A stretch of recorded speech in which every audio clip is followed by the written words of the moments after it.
Hey, what's up everybody? It's Rox and I'm coming to you today with the review for Real Housewives of Atlanta Season 6, Episode 5. I did not write my notes out. I just got like little things jotted in my phone because I was trying to edit the top of the blogs that I just posted earlier. And so I didn't really have a chance to write out my notes like I really want to. So I'm kind of just going off the top of the dome. Feel like it ain't really that much to talk about, you know, other than what we all know we need to talk about, which is that goddamn Joyce. What the fuck is wrong with Joyce? But anyway, let's talk about the other little piddly paddly stuff and then we'll get to Joyce later. So let's get to it, shall we? Phaedra is leaving to go to Alabama to study with her study group for her mortuary exam and her test, her study group that she has out there. I don't know why she's not getting it done here in Atlanta. Maybe it's more extensive or maybe, I don't really know why. But although she's been working with the great Mr.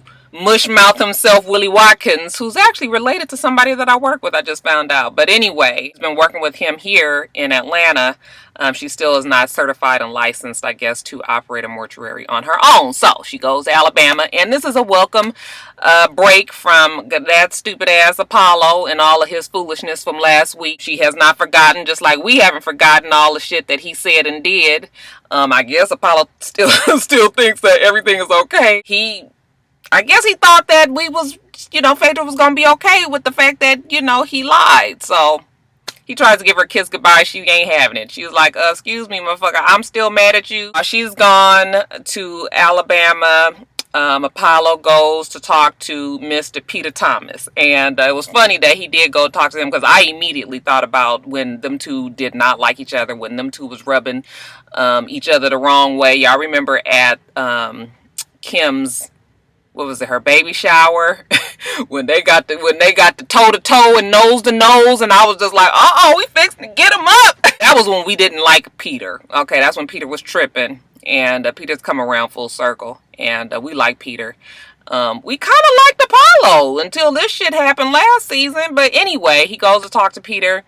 And I was just glad that Peter told him what the fuck that we was all thinking, which was, nigga, when you go somewhere and your woman is mad at the other woman, just on GP, just because, that means you take your woman's side. You don't go and befriend the bitch that your wife is not friends with. He told Apollo, you approached this shit all wrong, okay? You shouldn't have did what you did. You shouldn't have said what you said, okay? You allowed that woman to play you. Can you play the Apollo? Just like we all said. Can you play the Apollo? Okay, and then got up on that reunion show and embarrassed his wife. So Peter was just like, yeah, you need to change this whole thing up. You need to go and, you need to be on her side, and you just kind of need to talk to her and approach this situation totally different. So we'll see if the pretty boy, even if any of that sense just soaks in. Because, Apollo, we get the feeling that Apollo is one of them ones that just should be seen and not heard. Maybe the nigga just need to not say nothing. Shut up, shit. So Nene and Cynthia are out shopping. It's so funny because it seems like Nene doesn't really have a storyline. Actually, a lot of people on the show don't really have a storyline this season. So it kind of just seems like they just there. And Nene is one of them. So anyway, they out shopping and Cynthia's telling her about what we found out last week, which is that Noelle, who is now, I think she said she's 13 or 14 years old, that she has a boyfriend. Nene not with it. Okay, Nene is just like, no, she 13. She is not old enough to have a boyfriend. And this is just kind of a situation. This is a case where we got the old school mixed with the, meeting up with the new school. So I was listening to Cynthia talk to Nene, and I was... How did y'all feel about it? I was kind of leaning towards the way of Nene, and not necessarily all the way in that much agreement with Cynthia.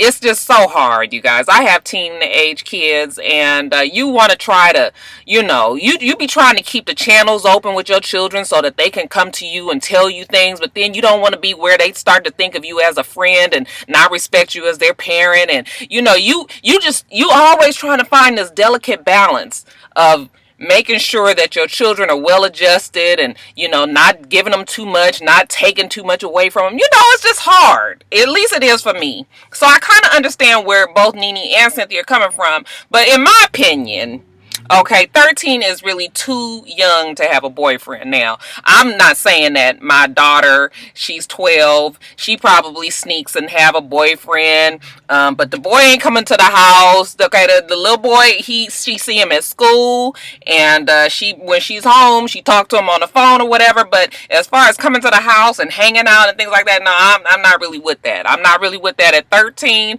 I'm not really with that until we get to 16. I know that's probably really old for some people, but I just feel like just certain little guidelines that they need to stay within, and for real, coming over to the house and going on dates and things like that. 16 years old. That's just it for me. So I felt what Nene was saying when she was telling Cynthia, "No, baby, she's too young." I know that Cynthia's really trying to, like I said, keep the channels open and all of that, but I think 13 is still too young. Now, the boy, what was the boy's name? Did I put the boy name in here? No, I didn't put the boy's name over in there. But the boy come over with his mama. He corny enough. He's square enough. He don't look like he gonna try no shit with Noelle. As a matter of fact, Noelle look like she a little bit more about it than the young man was. But he comes over.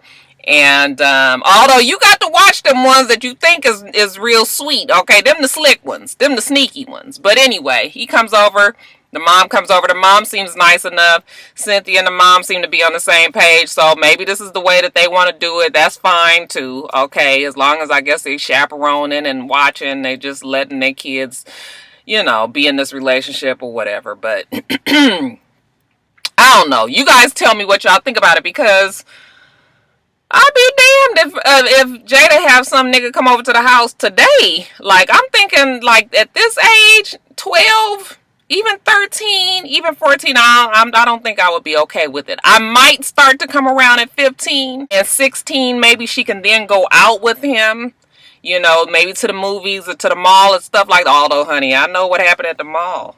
I could tell y'all stories about my friend's child in the mall and the shit that they used to do while they was at the mall. So, really, shit. Kids gonna do what they gonna do, okay? You just have to make it so that it's just not where they can just get to it as easily as they can, okay? You make that shit hard for them. Anyway, y'all tell me if you guys think that 13-year-old... How old was the girl? Was she 13, 14? Any of those ages, y'all let me know if you think that's too young. But that's it.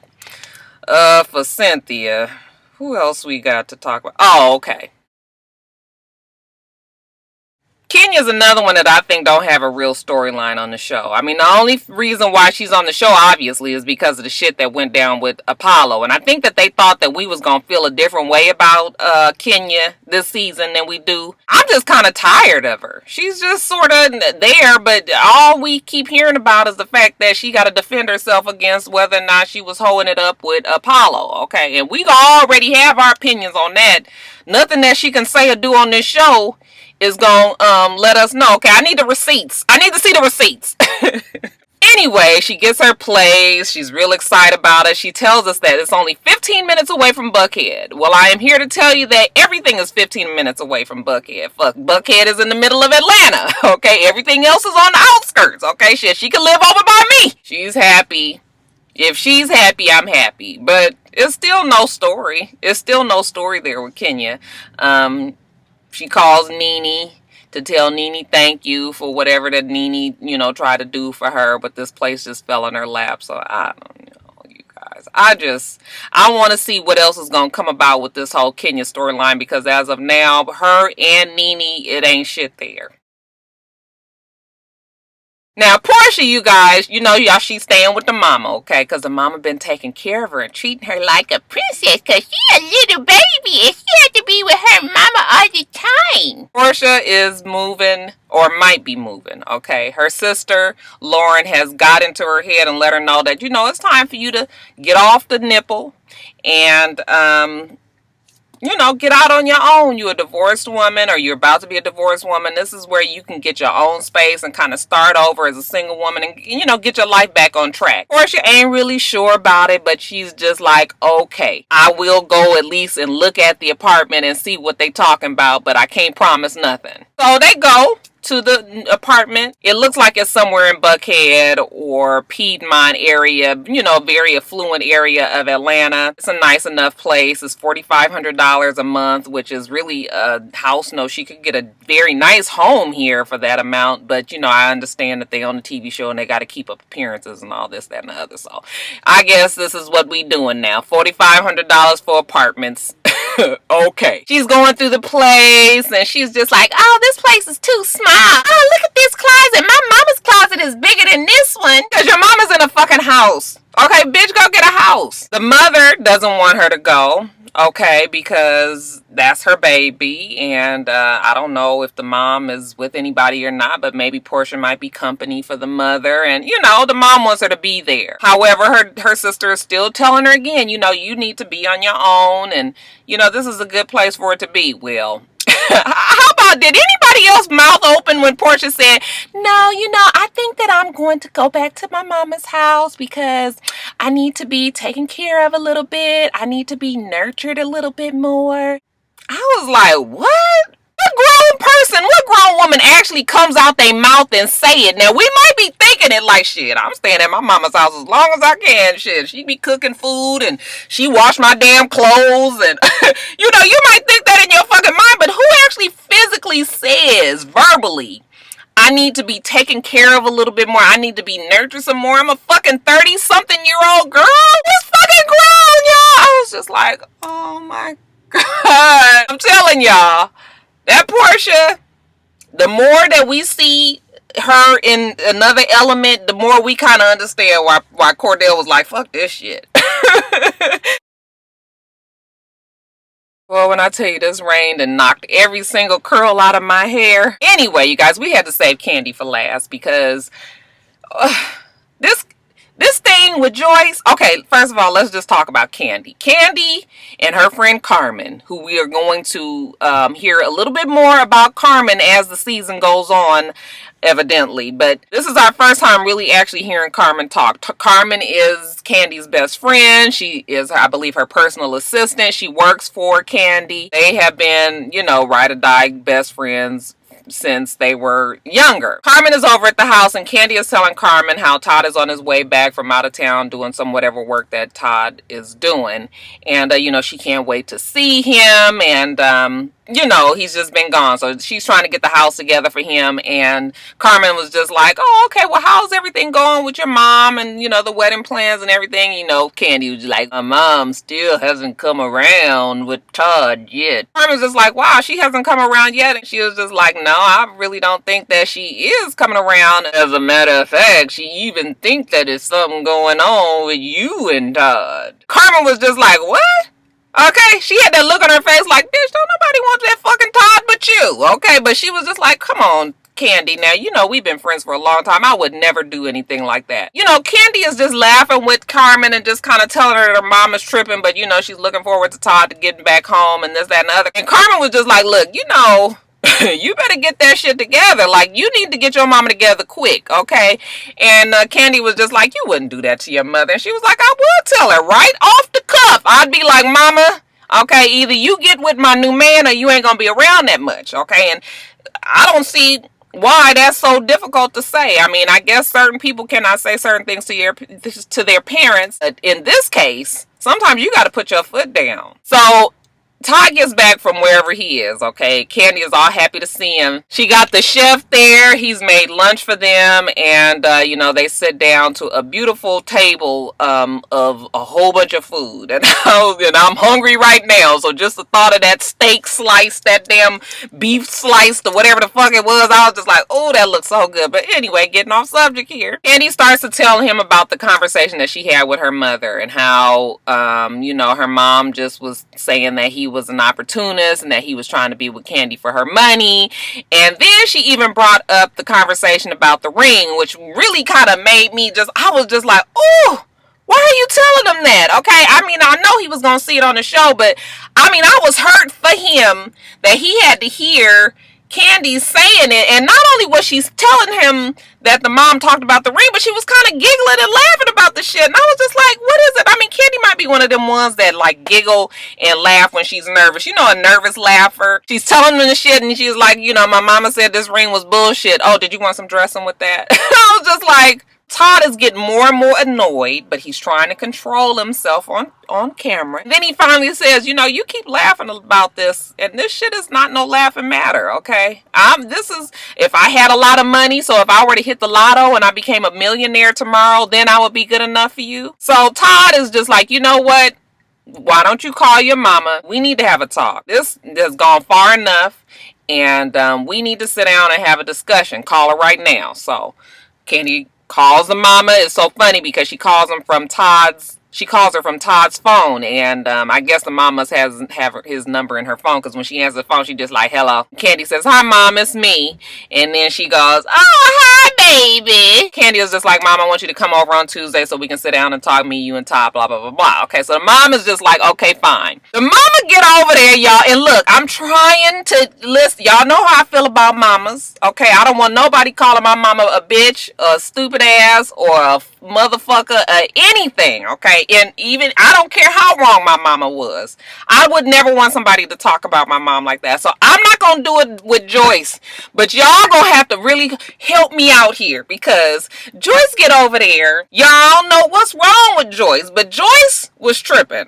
Okay, so Joyce gets up in that house and she's hella rude. Okay, Todd speaks to her, she don't really talk back. Okay, the dog comes up under the table, and she's just like, oh hey Georgia, how you doing baby? We just kind of ignoring Todd. So you already know how this conversation is gonna go. You would think that Mama Joyce was gonna kind of start off, you know, kind of small and let it grow, but no, that ain't how Mama Joyce roll. Okay, Mama Joyce just say what the fuck she feel like saying. And then I had to start remembering how she was with AJ, and how she just basically told AJ that he wasn't no shit, you know, he was a piece of shit too. So then I remembered how Joyce was. Joyce was just like, first of all, she don't understand why Carmen is always there. Okay, Carmen act like she more the lady of this house than Candy is. And Candy was just like, what are you talking about? Carmen works for me. That's why she's always here. Well, Joyce don't understand that. Then Joyce don't understand why the fuck all these pictures on the wall is of Candy and Todd and Riley, and ain't none of them of Joyce. Okay, and Joyce is the mama. Okay, and Candy was just like, look, first of fucking all, this is Roxanne talking here. I put whoever the fuck up I want in my house, okay? If I want to have 100,000 pictures of me and Todd, then this is what the fuck I'ma do. This is my house.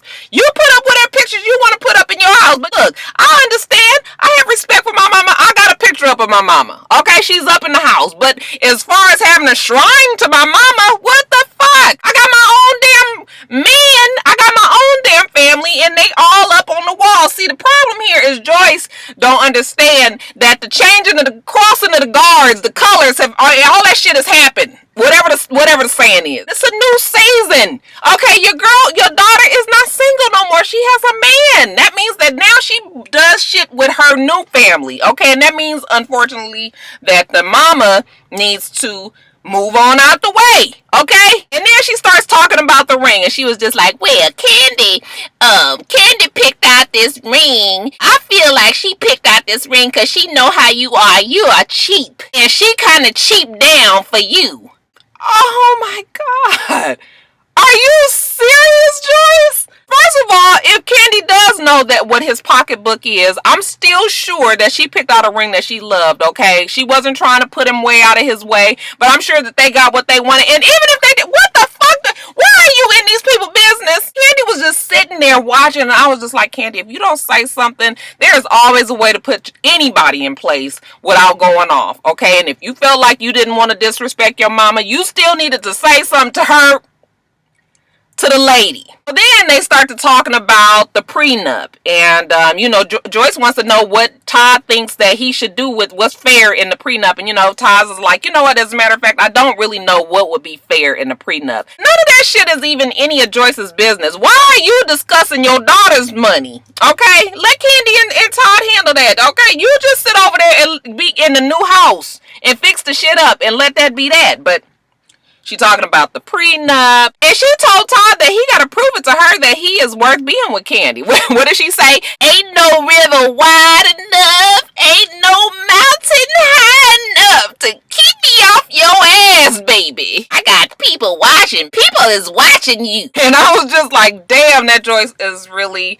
She is, what did I say? I couldn't say crazy, bitch, motherfucker. Okay, she is really interested. So when Candy comes back in the room, she's just like, okay, so, you know, are we doing better now? And you know, Joyce was just like, we working on it. And Todd was like, we working on it? She was like, yeah, we working on it.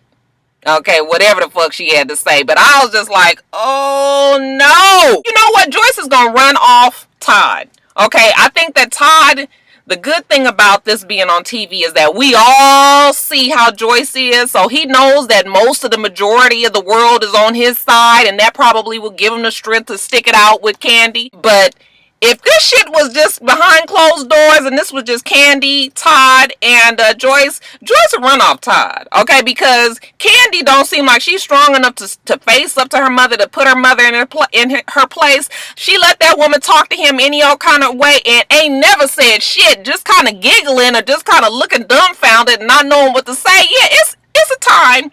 It's a time and a place to put your parents in their place, okay? And this was definitely the time. So I don't know. Joyce is, oh, she is off the chain. She is I didn't say that. She is special, Candy girl. You better get your mama together. Get her together. Whew, I'm tired, y'all. This show is gonna... I'm not gonna let this show kill me. It is not gonna stress me out, okay? This is 2 weeks in a row I done got upset and excited about some shit on this show. Anyway, you guys, I need to get me something to eat real fast and run on back to the office. Hopefully, I can get this edited and up by the end of the day. If not, it'll be up by Tuesday morning. I want you guys to remember to rate, comment, and subscribe to the channel. I'm itsrox. The channel is for itsrox, and everything else I do will be in the bottom bar. All right? All right, so I hope that you guys... Oh, also, let me just say real quick that I was real appreciative of Kevin, the Scorpion from the Scorpion Show, gave me a shout out on Instagram, and I felt really like a celebrity had really given me a major shout out. You guys on YouTube, you know, the Scorpion Show is a show that we all watch, and many of us have kind of tailored, you know, our channels after their channels, you know, made our own little tweaks and stuff, but definitely they are the pioneers of the ones that have been doing this type of format and this type of thing on YouTube. And so it was a really big deal for me that he noticed my videos and shouted me out on Instagram, and I got like maybe about 100 new subscribers just on that day that he posted that Instagram post. So thank you, Kevin. Anyway, just really appreciative, and I needed to say that before I got off of here. But anyway, yeah, let me get on back to work. So, you guys, I hope that you have a wonderful... Can't fuck up the hair now. I hope that you guys have a wonderful, wonderful rest of your day, and I plan on doing the same. Until next time, Roxstars. Bye.